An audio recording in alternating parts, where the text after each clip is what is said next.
னால் எத்தனையோ மாநிலங்கள் எத்தனையோ வெளிநாடுகளிலெல்லாம் இருந்து இந்த அருள்மிகு வழிகாட்டு மாளிகைப்பாறை கருப்பசாமி திருக்கோவிலுக்கு பெரும் கருணை மிகுந்த அருளை நோக்கி வந்திருக்கிற எல்லா பக்தர்களுக்கும் நமது திருக்கோவிலில் நடத்துகிற ஒவ்வொரு அருள் நிறைந்த காட்சிகளை எல்லாம் யூடியூப் சேனல் மூலமாக உலகமெங்கும் பார்த்து தன் உள்ளத்துக்குள்ளே பிரார்த்தனை செய்து கொண்டிருக்கிற எல்லா பக்தர்களுக்கும் உங்கள் அனைவருடைய எண்ணங்களும் எந்நாளும் ஈடேறி இந்த பூவிர்கள் புனிதமான வாழ்வை நீங்கள் பெற்று நலமுடன் வாழ வேண்டும் என்று சொல்லி உங்களுக்காக பிரார்த்தனை செய்து கொள்கிறேன். நம்ம சொற்பொழிவெல்லாம் நேரப்போக்குக்கு பேசுகிறோம்னு பக்கத்தில் இருக்கவங்க சிலர் சிந்திப்பாங்க. ஆனால் உலகமெங்கும் இந்த சொற்பொழிவு எல்லாரும் செவியிலும் சிந்தனையிலும் ஊடுருவி போய்கிட்டு இருக்கு. கரைப்பார் கரைத்தால் கல்லும் கரையும் என்பதைப் போல, கல்லும் கரையும் கல்மனசும் உருகும் என்பது போல, நல்ல கருத்துக்களை, நல்ல தத்துவங்களை, நல்ல ஞானத்தை பேசக்கூடிய முறைகளோடு பேசினால் எத்தனையோ உள்ளங்கள் சீர்திருந்தும்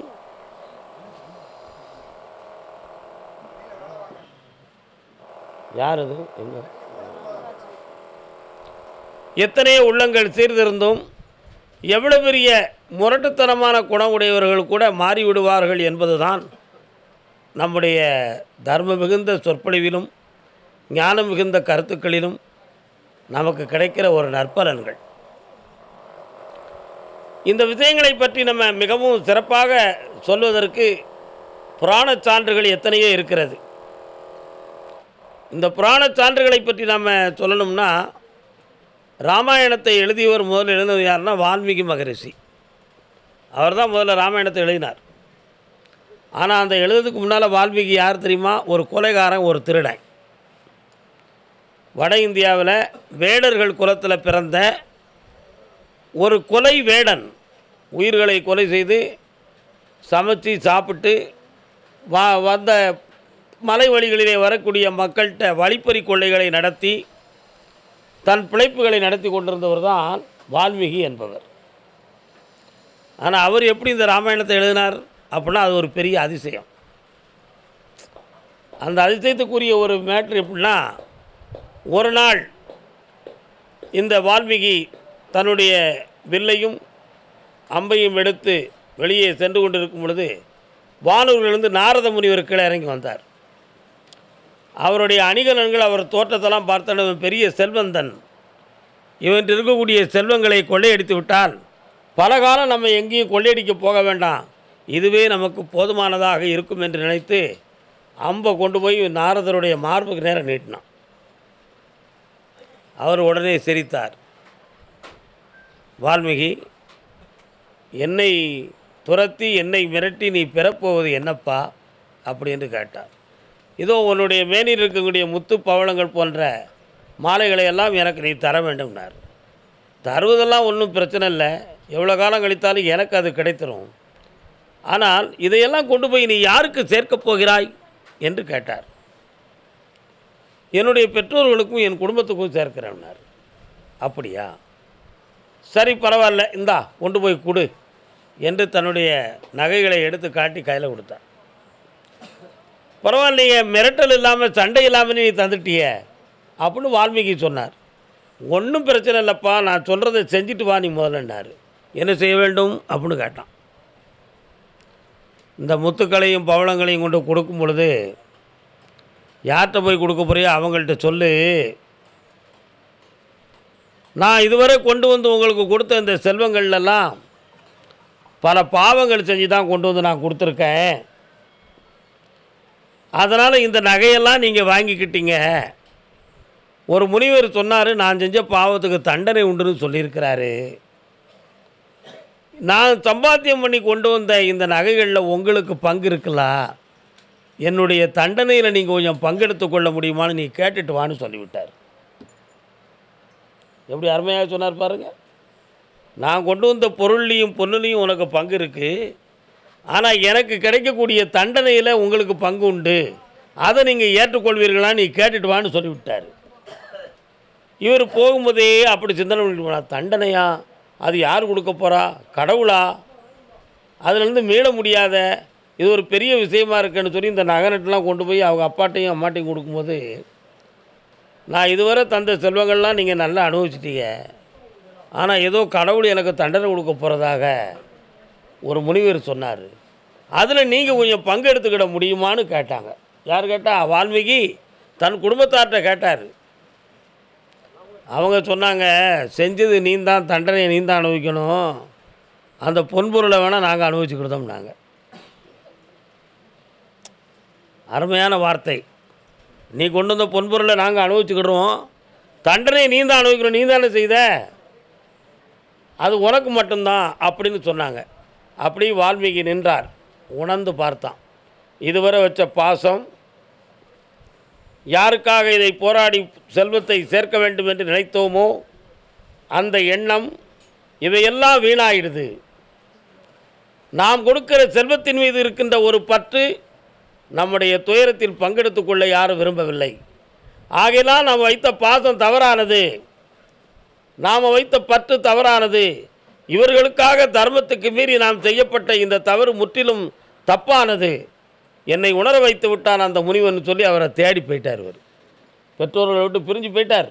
வால்மீகி பிரிஞ்சு போய் பார்த்தா நாரதர் ஒரு இடத்துல இருந்து ராம் ராம் ராம்னு சொல்லிக்கிட்டு உட்கார்ந்துருந்தார்.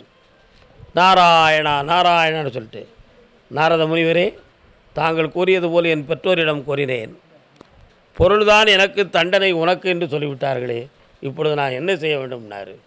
என்ன செய்ய முடியும், இன்னும் பல பேர்களை கொள்ளையடித்து கொண்டு போய் கொடுக்க வேண்டியதானப்பா அப்படின்னார்.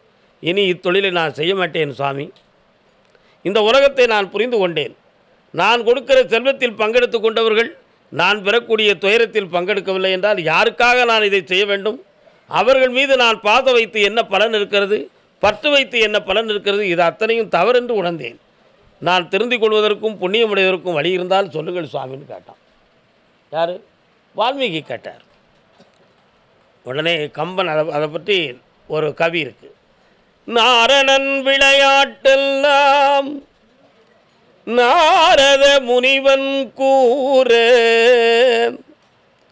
சீரணியா மொழியில் பூரணமாய் தத்துவமதை,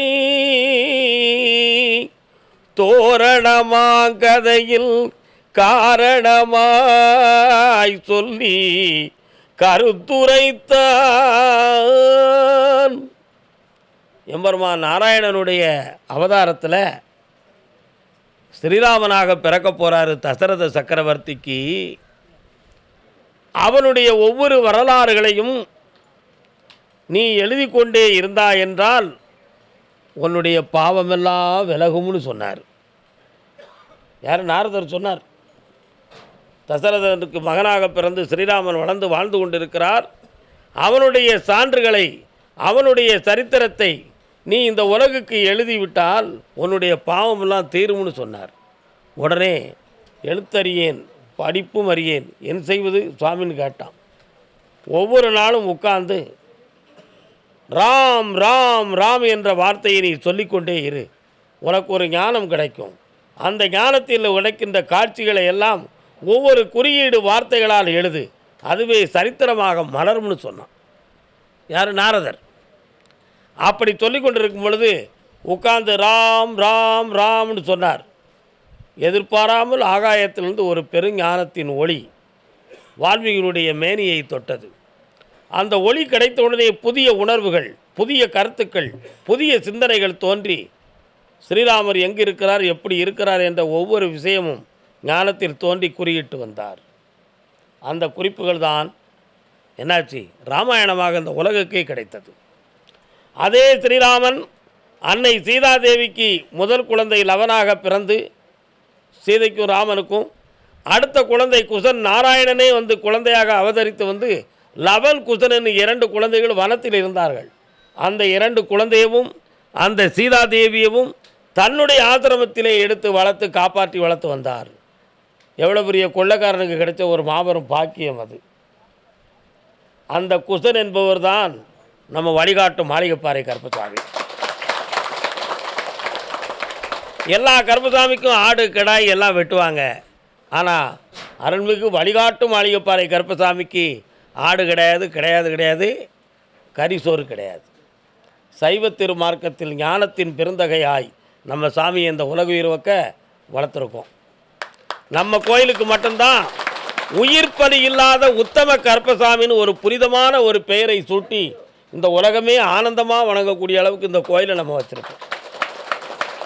அதனால் நம்ம கருப்பசாமியை கும்பிட்றவங்க ஒவ்வொரு நாளும் இந்த சொற்பொழிவை கேட்டு தன் மனதில் இருக்கின்ற மாயையை, தன் உள்ளத்தில் இருக்கின்ற முரட்டுத்தனங்களை, உள்ளத்தில் இருக்கின்ற தவறுகளை திருத்திக் கொள்வதற்காகவே இந்த ஞான சொற்பொழிவை நம்ம ஆற்றி அருள்வாக்க தொடங்க போகிறோம். நம்ம எல்லாருடைய மனதிலும் நம்ம ஐயா கருப்பசாமியுடைய நினைவுகள் இருக்க வேண்டும். எல்லாருடைய உணர்வில் அவருடைய அருள் கருணை பதிவாக இருக்க வேண்டும். தர்மத்தின் பாதையே வெற்றி என்ற உண்மையை உணர்ந்து, மாசில்லாத மனமே ஈசன் கோயில் என்று உணர்ந்து கருப்பசாமியை வழிபட்டு புண்ணியமடைவோம் என்று சொல்லி வாழ்த்துகிறேன். வாழ்க வணக்கம்.